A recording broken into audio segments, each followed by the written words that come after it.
Welcome to You Sip, I Sip, a weekly podcast with Northern Lights Winery founder Doug Bell, exploring the experiences from leaders in business, social media, and family. Now here's this week's exceptional guest. Welcome to You Sip, I Sip. I'm Doug Bell, host of the podcast, and I'm really excited to have one of my best friends here, Jennifer Lee, broadcaster extraordinaire turned podcaster, somebody who I've known for quite a long time. I met in Prince George years ago while she was doing some radio work up here. Jen is someone who is like the true friend and the person who you always want to meet at the party because her laughter is infectious and she's just got a great personality. So I'm extremely excited to talk to her about her life story and what brought her to where she is now. And she's got some really, really cool things to talk about today. As You Sip, I Sip proceeds, again, today I am drinking our Cuvée Blanche from Northern Lights Winery, which is one of our most complex whites and super nice, kind of similar to a Sauvignon Blanc. Jen, it is the middle of the day. I guess maybe if you don't own a winery, you don't always get to drink wine, but Jen has some pretty fancy drink going on. What do you got going? Yeah, I'm drinking this like watermelon. It's called the Great Gentleman Watermelon and Hibiscus soda. It sounds delicious. I'm sure it's very good for you as well. Now, Jen has had the privilege of interviewing me on one of her podcasts in the past, Coping 19. And so I think we had to do this where we would put the shoe on the other foot. And I got to ask her all the hard questions this time. So I'm really excited. And we're going to jump right into this because I know everyone listening wants to hear more about you, Jen. So Jennifer Lee, how did you get started like in broadcasting and radio and podcast? What is the origin story? Where did you start at? Well, it's actually funny because I went the acting route first when I was probably like, I don't know, 10. I actually belonged to a church and we did a lot of biblical musicals. And because I have such a low voice, perfect radio voice that I know now, but I was always cast as the boy narrator. So you were the boy narrator, and was this in plays or were like these movies? These biblical musicals in church. Wow. Okay. So you were a bit of a performer and you were up there. What age were you when this was happening? I was like 10, so I was always like cast as like Benjamin, the narrator, or like another boy, because obviously it's the Bible, so there's a lot of men. But they were like, "Oh, she's got a great narrating voice." I never got like any character work. At a young age, I was always cast as the narrator or the announcer for my voice. So obviously, people knew what I was going to do for a career, and I didn't. And I went into acting for many years. I'm trained in theater, I'm trained in film, and I'm trained in broadcasting. But before I got to broadcasting, I was going to be an actor. I did everything from some independent films to theater plays. And I actually graduated UVic first before I went into broadcasting with a degree, with a specialization, actually not in acting, but in directing. So I thought I was going to then move on to be a theater director. And then it all changed. I went into broadcasting because I decided that it was another field that I wanted to try. And it was actually kind of a bit of a fluke because I was trying to figure out what program I wanted to do. I thought it was going to be a journalism program. I think I had to submit a demo to the journalism program or something. Somehow they heard my voice and I got an email and they were like, "Your voice is actually suited for the radio program." And I was like, "Oh, okay. I hope that's a compliment." Then I went for the interview, got in the radio program, and then that kind of started me on my path. And that's how I came to meet you eventually, because I started off in an internship with Astral Media at the time, which is now Bell Media in Kelowna. And I did that for a month, and they were like, "She's great." To the Fort St. John people. Fort St. John people hired me, moved up there, knew nothing about Fort St. John, like nothing. Like I'm born and raised in Lower Mainland. I Googled Fort St. John. I was like, "Oh, there's 20,000 people." That must have been really scary. And clearly, you're not afraid of people because you're not afraid of performing in front of people. I mean, you obviously did it from a very young age. And many people who are listening are just petrified of talking in front of a group of 10. But maybe was there like a moment where you realized maybe you were a bit different than other people in terms of your confidence level in performing and putting yourself out there? Yeah, I just have no shame. I love talking in front of people.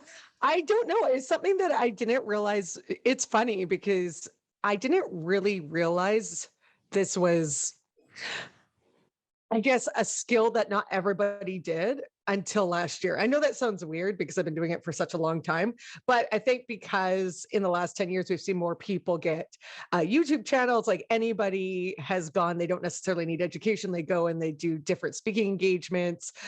I was like, oh, I think everybody does it. And then somebody sat me down and gave me the statistic last year of like, I think, what is it? It's like something ridiculous. Like more people would rather jump out of an airplane than like actually like speak in front of everybody. Or actually, no, the weirdest one I heard was like most people, if they were doing a eulogy, wouldn't want to be the person at the funeral doing the eulogy. They wanted to be the person Mhm. in the coffin because that's how scary public speaking is for people. Um, so for me, I just never even realized. I thought it sounds funny, but I didn't really realize that it was something that was different because I was just like, oh, everybody talks and everybody likes it. Yeah. Well, you think about it, and in general, most people know how to talk. And in front of a group of close friends, they could talk all night. But then when you actually are put into a situation with people you don't necessarily know, it's very different. Now, how much of that do you think is a skill, and how much of that do you think is like just natural, inherent in you in terms of your confidence level and being able to do these things? I think a lot of public speaking takes a lot of natural talent. I think that I believe everybody at the same time can be a speaker, but at what level can they be a speaker? I think everyone can improve in their speech, but some people just have it and like can just keep going with it and are able to get bigger and bigger audiences. But I always think people can make improvement in the way that they speak. So I never say just because maybe you're somebody that mumbles a little bit and maybe you're not a clear speaker, I still think that you can work hard and get yourself out of that. Maybe you're not going to be at a TED Talk tomorrow, but Mhm. you're going to get more comfortable with it. So I believe everybody can be a more comfortable speaker for sure.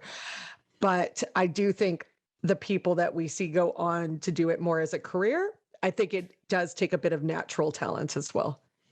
Yeah, I hear you there for sure, and I certainly remember. I've not jumped out of an airplane, but I have been lucky enough to be one of those people who were fortunate enough to have confidence when I was talking. And when I was younger, I remember this pretty vividly that the adults around me often were quite shocked because I would want to have conversations with them very early on. And so I would go up to people that I hardly knew when I was younger, and I would have full conversations, very deep conversations about life and what it meant to be alive and all sorts of things. And these adults were quite shocked when I was talking to them because they just hadn't seen a 5 6 year old kid do this type of thing. And so I realized that I did have this gift. However, I agree, if I wasn't using it often, I certainly would not be confident enough to speak in front of a room. So maybe there is a little bit of both. Now, you went from the big city, Vancouver, all the way up north, which, of course, anyone in the north knows that Fort St. John isn't all the way in the north. You can go a lot further than that, and to a much smaller city. What was that like? And you were probably relatively young at the time. I bet you it was very nerve wracking. What was that experience like for you? I was very young. I was in my 20s. I think maybe just about to approach my mid 20s because I lived in Victoria previously to do my degree. But it was, you don't have fear, I think, at a young age either. Like I had a little Mhm. bit of fear, but I was like very focused on my career. And they told us day one that if you're going to make it in the broadcast industry, you have to move to a small town or you're never going to make it. So I was Mhm. like, I'm stubborn. I was like, I'm going to do this. So, um, I moved up to Fort St. John, and I remember after my family left, I was like, what did I do? um, Not because the Fort St. John is lovely. It's just the fact that I was like, wow, this is so different from what I'm used to. Like it's very different culture than I would even say Prince George. And I think that's just because they are so close to Alberta. So I think it's a little bit, there's a lot of oil and gas. And so it's a bit different. But the people I have to say are the most, besides the Prince George people, but the people in Fort St. John are the most loveliest people, and they're a big reason why I adapted so well there, because they literally would be like, come to my house for dinner, like include me in their family, like, are you okay, because the winters are long up there. People in Prince George, the winters are long. No, go up to Fort St. John, the winters are long. You actually have to plug your car in every single day up there, or your car won't start. In Prince George, I think I've done it maybe twice in the entire time I lived up there, but they're long and it's cold. It's like minus 40 all the time up there. But so it's nice to have a very big community, and the people just help you. Like I remember, because I'm not used to driving around in the snow. I had a Jeep Patriot at the time, and I high centered my Jeep right by the Alaska Highway on a snowbank. And I didn't know you could do that. I I thought know, Jeeps go everywhere. not a Jeep Patriot. I think there's an amount of snow most vehicles can't get through, but Yeah. it was funny. My girlfriend and I were in the car. We got out and I was like, oh no, what are we going to do? And these guys were driving by and they literally stopped and they dug us out of the snow. And so I was like, who does that? Like if I was down here in Vancouver, I'm pretty sure people would keep driving by, but it was very nice of them to help me out. And then I gave them a shout out because I was doing an afternoon drive on the radio there. And they came and found me one time. I thanked them over the air, and they found me at a trade show we were doing, and I was live on the air, and they were super lovely. So I just really like the sense of community that I got from Fort St. John. And I have some really great memories, period, of just moving all different places of BC. Like I did move, well, I didn't move, it was vacation relief. I remember when your boss comes to you and says, we have one person working in the station in Fort Nelson, which is much smaller than Fort St. John, and Fort St. John is small, it's 20,000.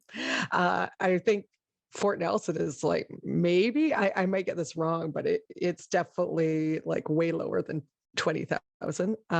But he was like, we have one person working in the station there. He needs vacation relief. You're going to go up in the summer. Here's the keys to the radio station truck, and you go. Wow. And it was amazing though, because if anyone's been further up the Alaska Highway towards the Yukon, it is gorgeous, especially in the summertime. Gorgeous. Like I recommend anyone do it. You see a lot of wildlife on the roads, and you just keep going. And it was so beautiful. And then I got there and the town was super cute. And again, it was just another great experience. I was there for a few weeks. They knew that the only radio station guy, he was out on vacation. They knew I was there, and they would stop by with sandwiches and like saying hello to me. Yeah, it was a really lovely experience. So that's the closest I've been to the Yukon border. But I've been pretty fortunate in a lot of the experiences that I've gotten to do.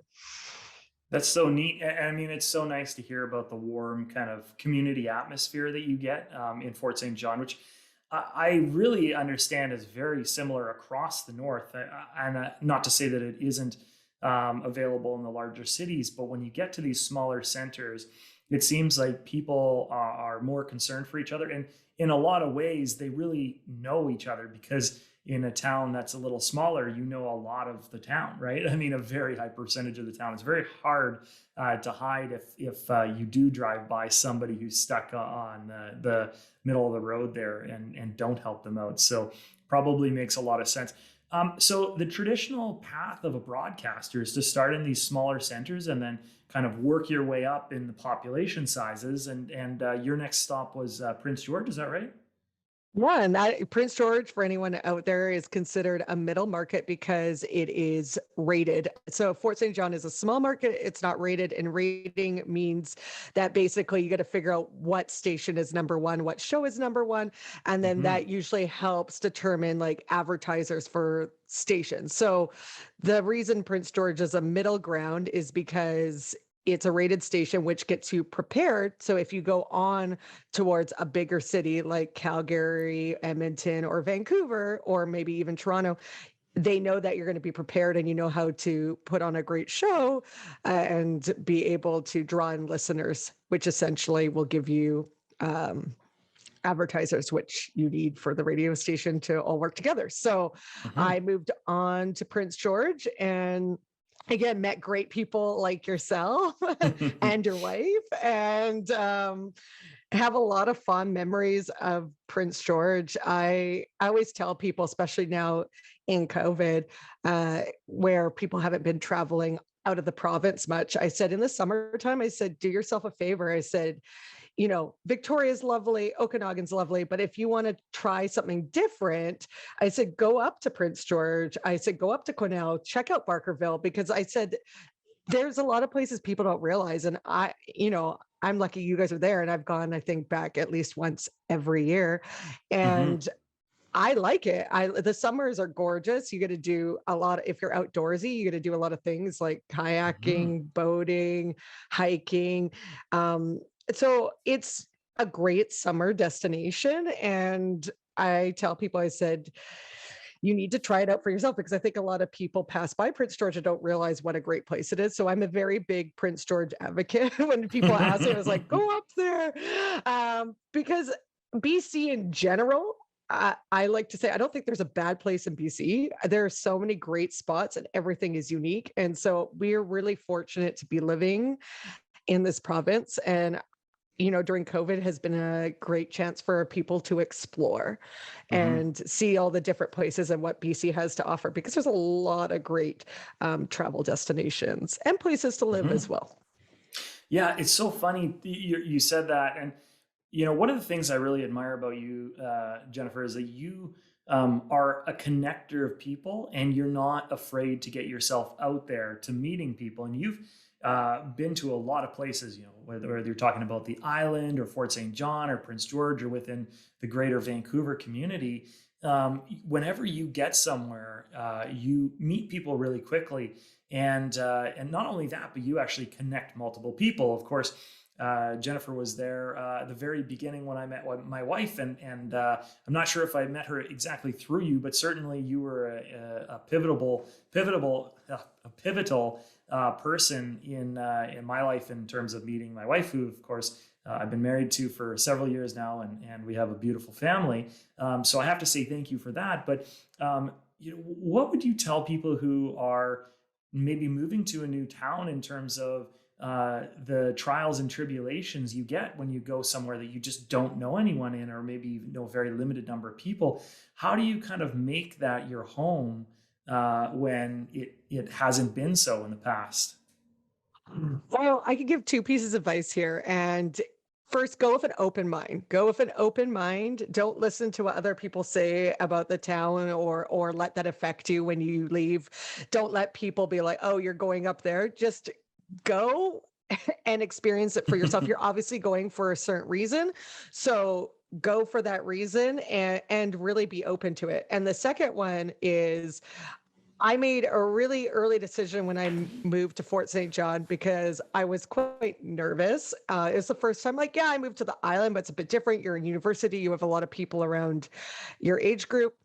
You're kind of all in the same boat. At UVic, a lot of people are from Ontario and they're from Alberta. So everyone's kind of learning at the same time on how to be on their own after Mm-hmm. living at their parents. So I made the conscious decision that I was like, I'm never going to say no to an invitation. It might feel uncomfortable, but all I have to do is go for 15 minutes and then leave. Because if I say no to an invitation, I'm not going to meet any friends or anything like that. So I remember the first person that approached me was the receptionist, and she, I'm 20 something, I think 25, 24. she's much older, nothing wrong with that. It just, she's got a family. She had kids that were preteens. And I could have been like, oh no, I'm looking for someone like my age group. But I was like, you know what? This woman seems very lovely. I want to meet her. And I said, yes. She asked me for coffee, and she was, you know, I don't talk to her that much to this day, but like I keep in touch every so often to say hi. But she was like my mom up in Prince George, and she was amazing. And they'd have me for family dinners, and I felt so included. And she was so lovely. And I know that like if she ever reached out to me today, I'd do anything for her. And I know if I ever reached out to her, she'd still do anything for me. So she was great. And that's how I live my life. But like anyone that said, hey, do you want to grab a coffee? I said, yes. Obviously, I tell people this story and I say, use your common sense. So if it feels sketchy, say no. My whole point is that if, for the most part, most things are safe, if people are, especially people in your workplace, are reaching out, say yes, because there's only going to be so many times that they ask you. And when you keep saying no, they take that as a signal, even though it might not be true, take it as a signal of, oh, this person doesn't want anything to do with me. And then they won't ask you. So there's no way you can build your own community. So I always say yes to your first invitations, because that leads you to more and more. Like that's the only way I was able to grow, because then she was able to introduce me to more people, and I had a sense of community up there. And I did the same thing in Prince George. And honestly, I moved, I think a few weeks after your wife moved to Prince George. And it was the same thing. If I said no to the people that connected her and I wouldn't be having this conversation with you at the moment.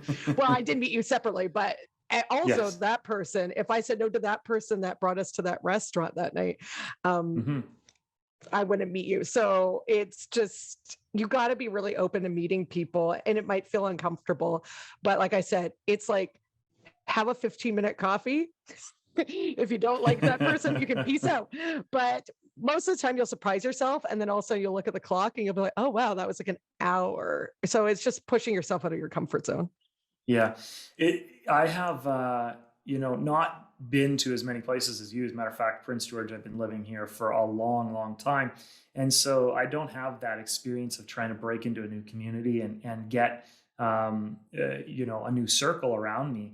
I do remember one time, this was years ago, back in the old days when I was in high school.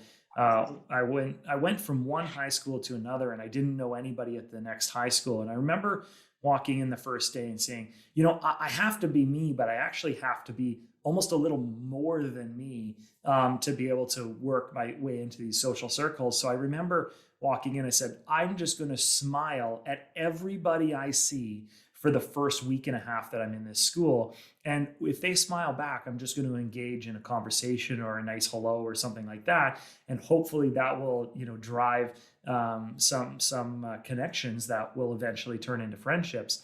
And lo and behold, I had more friends within the first week than I probably had my entire old school, which I was very fond of and sad I was leaving at the time. And ended up with such deep connections with the people that I still have today because of that opportunity. And I'm not sure that I would have had the same response should I have not actually just put that in my mind that I was going to be a little more outgoing than I felt like I was in the past. I was going to be smiling more and making sure I was engaging with people. And one of the things you learn is that a lot of times when people kind of brush you off, it's not that they're bad people. As a matter of fact, it's that they're just as afraid as you are of that social connection and interaction. And so you do that so well, and it's something I've learned a lot from you on. Now, so Prince George, you were in there for quite a while, but you got a really cool opportunity to move back home in the Lower Mainland. Can you tell us a bit about what it's like to fly several hundred feet in the air as work every single day? That sounds incredible. It's so funny because I look back at broadcasting school, and I remember watching the traffic helicopter girl for Global all the time and being like, I would love to do that. That's like what I want to do. And then I went on my journey for broadcasting and didn't think anything about it. And then I got offered the helicopter job, and it was one of those moments of like, do I take it? When am I ever going to get offered another job in a helicopter? Probably never. And so I did it. And it was one of the coolest experiences in my life. I did it for almost 4 years. So I have probably Mhm. flown more than a lot of people have in their lifetime. And also, not even that, I didn't realize until doing the job in BC alone, I'm 1 out of 5 helicopter reporters in the entire population of BC because Vancouver's the only one that has a traffic helicopter. Wow. So you're the eye in the sky. You're one of 5 people in the entire province of whatever we have, 5 million people that are actually doing this job. That's incredible. And so what does it feel like when you're up there every single day? It's kind of like this dream job that a lot of people have. Is it actually a dream when you're up there, or did you get air sick ever? Any funny stories related to that? Yeah, actually, my very first day. So I'll tell you the story. So I was nervous because I had been a radio broadcaster 5 or 6 years. I was comfortable with the radio. I knew exactly how to do the breaks. I've done co-hosting. I'm music based. I was music director at one point in Prince George. So I was comfortable with that. I've never done traffic. I had been gone too for like on and off for 8 years. I lived in Victoria. I lived up Fort St. John, Prince George.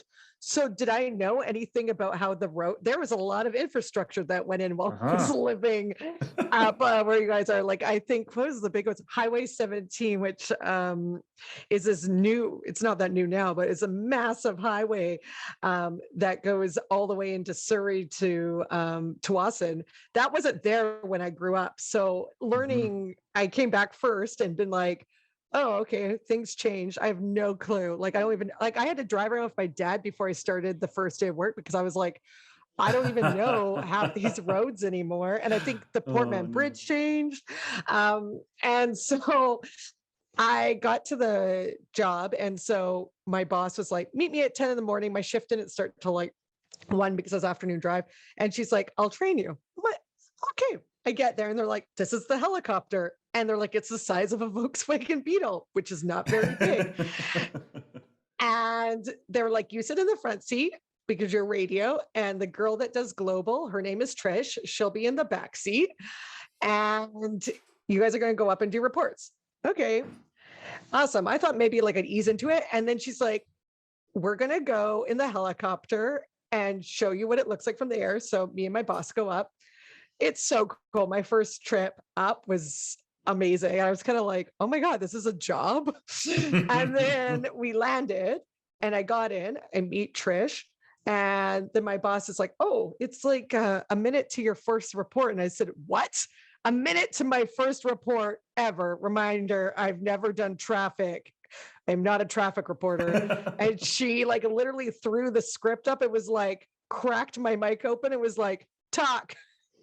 And I was like, bombed it. I don't think, like, I was like, and there's like an accident on the, I don't know. It was not good. Anyways, also was not prepared that it was going to be that fast. And then she's like, okay, you and Trish are going to go up in the helicopter in 30 minutes. And I'm like, okay.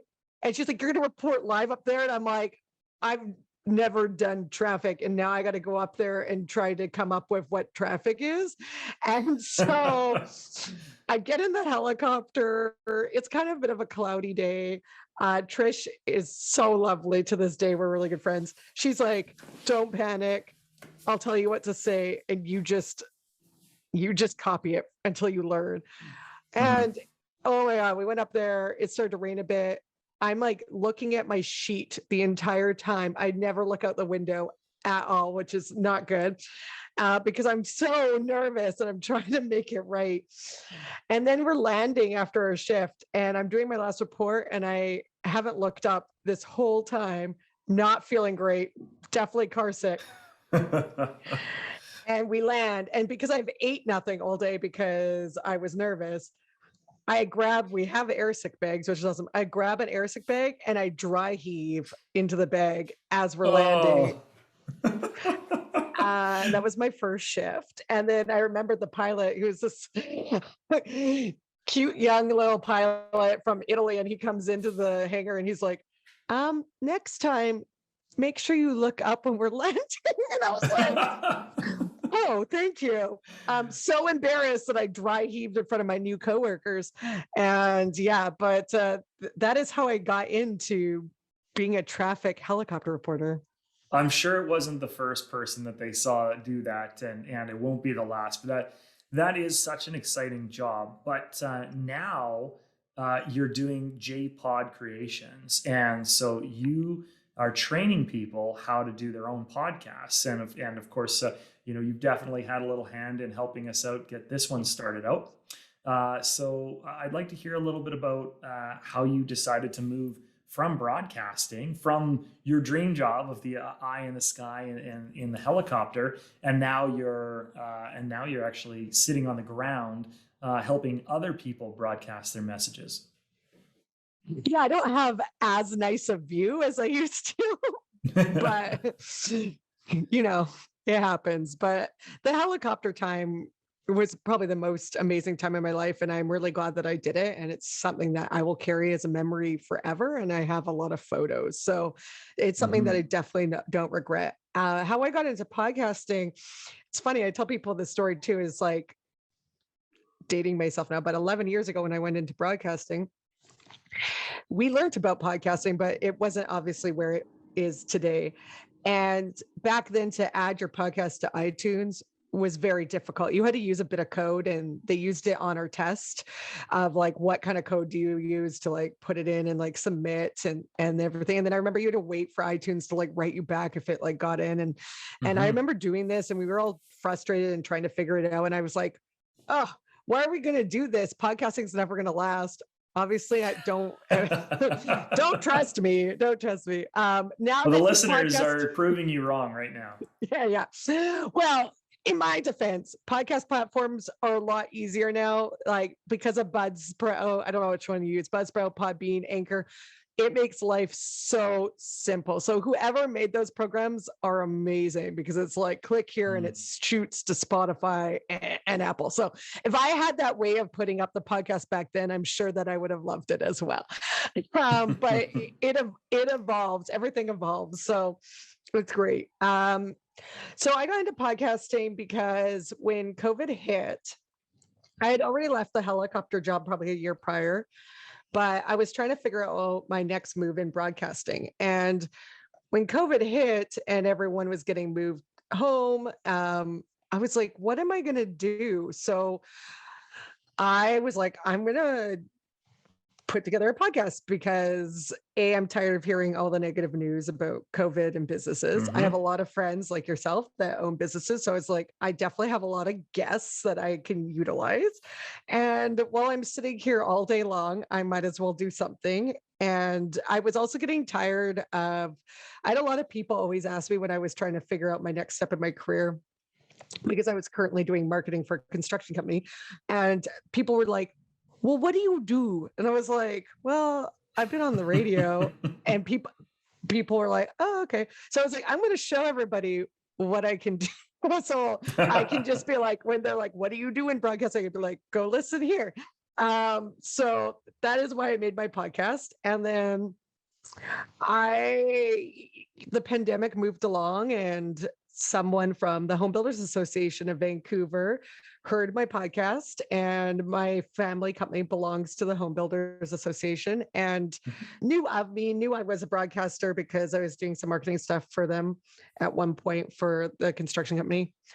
And they had a coffee with me, and they're like, we would like to start a podcast. And I said, awesome. So I built a podcast for them, and I still co-host it to this day with another guy named Michael Friedman, who has a broadcast background as well, but now is in the construction world. And what's the name of that podcast for everyone listening? So the name of the podcast is called Measure Twice, Cut Once. It is a home building podcast helping homeowners who want to renovate or build make the right choices the first time around. So it's really cool because they get a lot of their members who are experts in their field to jump on the podcast. And then me and Mike interview them on different subjects about like, how do you hire the right builder? What to look for when you want to hire an interior designer? Because out in the building world, there's a lot of choice and there's a lot of questions. So why not answer them and make sure that people are making the correct decisions? Because when you're building or renovating your home, it's a big financial decision. So we want to make sure Mm-hmm. everyone's making the proper choices when it comes to that. No, that makes a ton of sense. So you got this kind of almost on your lap in some way, shape, or form, right? You did your own podcast, and all of a sudden you have people approaching you. And was that always the plan to start like a podcasting business, or was this something that just kind of walked into your life, to so to speak? To be honest, it's not like I love doing the podcasting and this is what I want to do. But I didn't know it was going to turn into a business. Mm. I'm so thrilled that it has. And honestly, I feel like I'm broadcasting all over again, but then I'm now getting to marry the other part that I liked about helping with the construction is running the business side. So I feel like now it's the best of both worlds because I get the business side and I get the podcasting side because I know that I need to always be talking and performing in my life. So the fact that I get to host these podcasts, which are a great honor to me, and then getting to run the business side is awesome. So it's one of those things that I think we're seeing more and more come out during the pandemic of people that are doing their passions, but didn't realize it was going to be a business. And I hear a lot of stories on the news about that.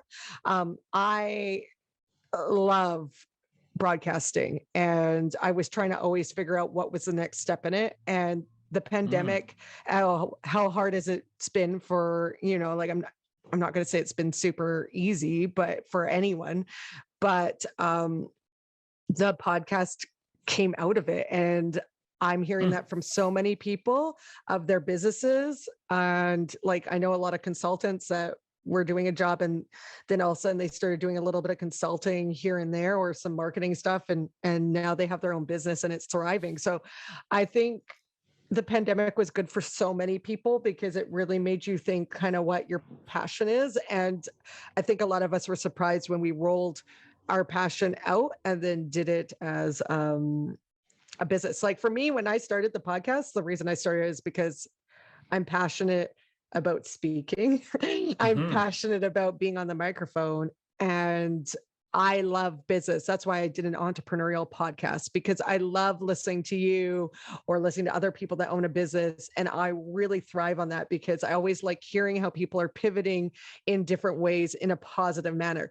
So the fact that I've gotten to roll that into a business has been amazing. So I always tell people now that if you have a passion and there might not be like an actual business out there could be in the future because, podcast businesses are fairly new. Like they're popping up more and more and there's a lot in the States. Yeah. But if you asked me 10 years ago when I was broadcasting, no one was owning a podcast company at the point. So I would have probably told you like, oh no, like I'm in it.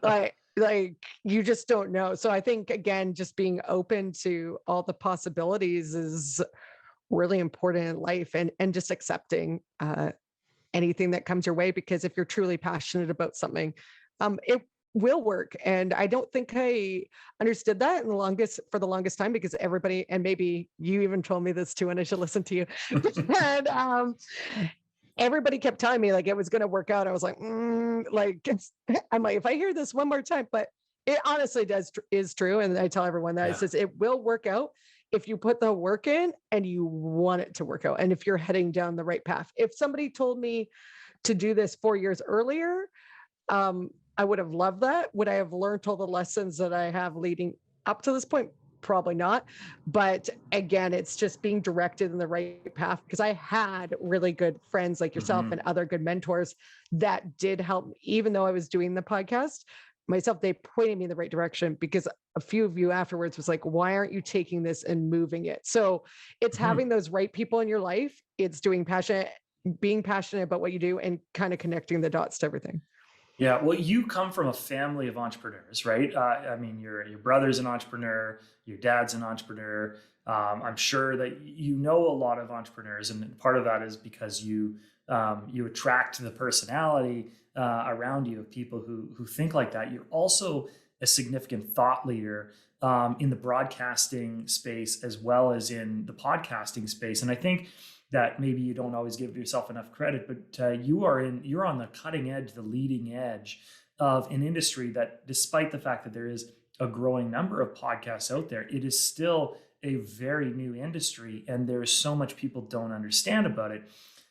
When it comes to broadcasting and it comes to podcasting, I'm curious about like the representation and the inequities that that you're seeing.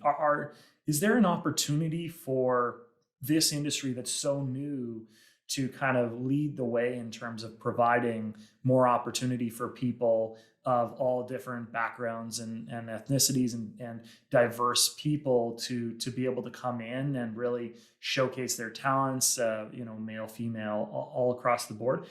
Is this something that you're seeing is heading in a positive direction, or are you seeing some challenges in the industry? Well, what I like about podcasting, and again, this is nothing to do with the radio industry, but I remember um, many years ago when I was in broadcasting school, and I was actually pulled aside by my male teacher, and he said, "Jen, this is a very male dominated business." He's like, "Don't let that stop you." He's like, "Don't you?" And I'm thankful to this guy for a very long Mm. to this day, because he said, "Don't let anyone put you down." He's like, "You're just as good as the guys." And I was like, this is a male teacher who was amazing to pull me aside and let me know that.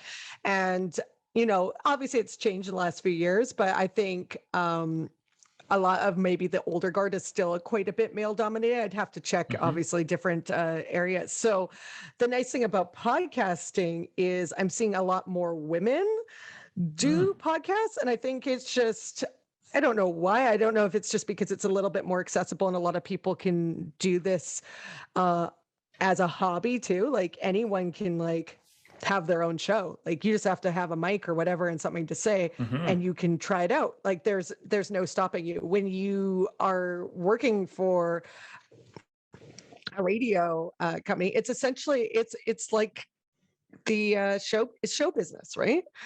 At the end of Hmm. the day, they're picking people for the show and who's going to bring in the listeners. But I think for podcasting, whether it's women, diversity, inclusion, podcasting is great because anybody can have a podcast. And all Hmm. they need to do is set up their platform, set up their script, and crack a mic open. And so that's a nice thing. And again, I'm not putting any industry down or whatever, right? Like, but it's Hmm. just easy because nobody can tell you no, you don't fit in this box. It's like, well, I have a computer and a USB microphone or a headset, and you can literally just hit the button and share whatever you want to share. So Yeah. I think that's a cool thing. It's still really new, like you said, even though it's been around for a while, more and more people are doing it. I encourage anybody that wants to start a podcast, as an idea for a podcast, to just try it, because there's Hmm. nothing you're going to lose. Um, like I said, there's a lot of free platforms out there too, like Anchor FM's great. So you can do it really cost efficiently, and it's something that you can just do and send out and just try it. And so there's no stopping anyone from doing it. Like I said, broadcasting industry, to have a radio show, it is very show business. And Hmm. that's it, because they have to hire you. You have to make sure you're pulling in the right audience and everything like that. But with podcasting, the worst that could happen is you do a podcast and nobody listens to it. I know, and a lot of people's self worth is too tied up in the recognition that they receive or the likes that they get. So I think that it's important people getting into this are really accepting of the fact that they might put out 10 episodes, 20 episodes, and have really low listener counts. Of course, your best friends and or your family are going to listen, but that's really important. But also, I really like what you said about the accessibility, and that really anybody who can get access to even just a phone, right? But I mean, a phone and a mic, preferably, can get on air right away and start sending their message out, and they can really talk about the things that are important to them. And the other thing I really like about the podcasting world is that you can niche things down, right? Like things that are important to you, even though they may not be important to a broad demographic of people, are certainly going to over a large area going to have a lot of interest. And so when you can bring people together like that and talk about something specific like Batman or maybe a specific type of underwear, right? Like you can be that specific where you're actually able to talk to the things that matter to you, and you can become the expert on, which you've clearly done on a broad way with podcasts, which is amazing.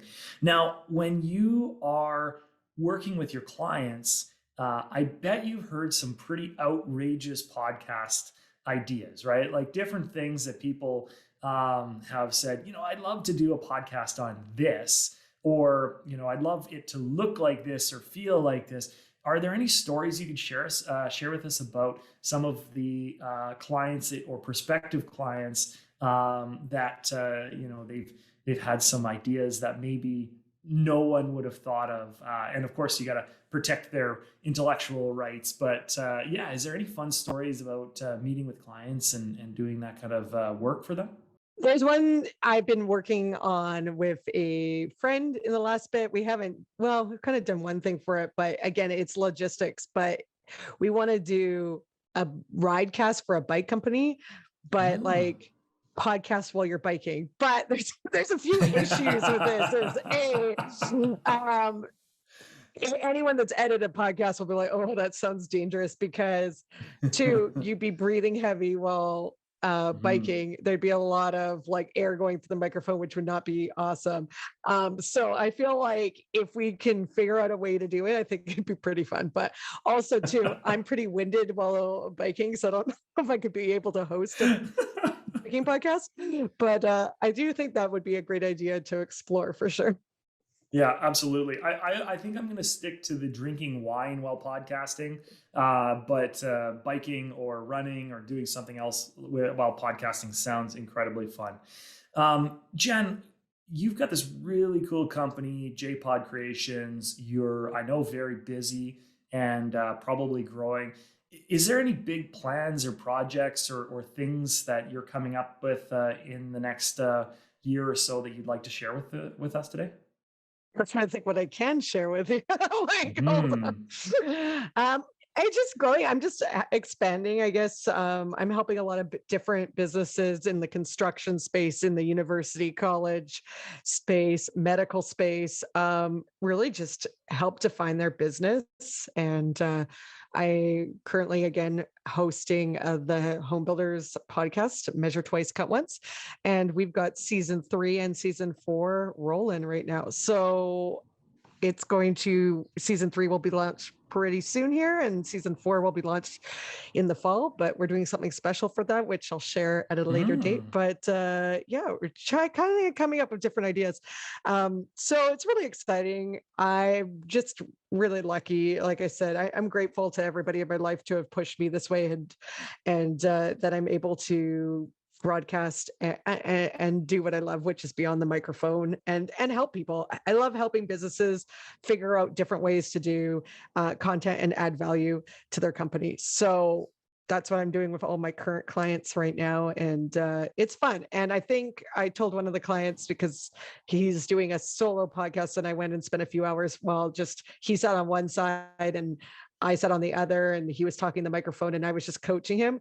And I felt so much joy after leaving that. And I wasn't even on the podcast. I felt so much joy doing it because I love teaching people about podcasting and being a broadcaster. And that's like going back to my point earlier. I think everyone can speak. It just depends on how much work you want to put into it. And I believe anyone can speak if they want to be passionate about it and they want to try it. So I want everybody to if it's something they want to do, try it, because the worst thing that would happen is you get one listener. So you don't know until you try. So you love helping people speak, but in essence, you help them find their voice. Jen, do you have any last minute thoughts for us before we end today? Yeah, I guess my thought is just, if you have a passion or you have a passion for speaking, performing, if you want to be a broadcaster, just really, really think what you want to do in that space and go for it. I love all the years that I've spent in the traditional world of broadcasting. I love this new era of broadcasting that I get to be part of. And it's really all kind of connected together like a puzzle. And I just am ready to see what the rest of the journey holds. And so I always tell any young broadcaster, do what you want to do and really go to the small towns. Go to the small towns. You won't regret it. Go to the medium-sized towns. I really think they show you a lot about yourself. You meet a lot of fantastic people, and there are a lot of great connections. Like if I think about all the travels that I did in the last little bit, and I've been back in Vancouver now for a long time, it's like that's such a small part of your life. So really, especially in your 20s, go out, break out of your comfort zone, see what the world has to offer. In my case, it was the province of BC, and I don't regret it. Don't regret it at all. I wouldn't be here today if I didn't do it. Yeah, so I always believe go somewhere different from where you grew up, whether that's a big town, small town, medium town, but just try it. Worst that can happen is you move back to wherever you were. Absolutely. Yeah, there's no risk in trying something new, and you might just find your home can be in a lot of different places, which is what you found. Jennifer Lee, J-Pod Creations, amazing creator, helps people start their own podcasts now, great broadcaster, and a great friend. And if people want to find you on their social channels, on your social channels, where can they check you out? Yeah, so my Instagram is Jaylee Gunson. And then my TikTok, which I got to get back on, but I want to try to build the following, is Jennifer Gunson. So Awesome. there we go. TikTok and Instagram. I'm trying to build those followings. Absolutely. We're going to link those below, and I'm really excited. I heard a lot of things that I didn't know about you today, so that's really exciting. And we're going to be going every week, of course, on Wednesdays for You Sip, I Sip. I really appreciate you coming in today, Jen, and we'll be in touch soon. Thank you so much. Thank you for listening to You Sip, I Sip. Please hit the 5-star rating and leave us a review. If you'd like to learn more about Northern Lights Winery, text us at 604-670-4046 or visit us on social media at Northern Lights Winery.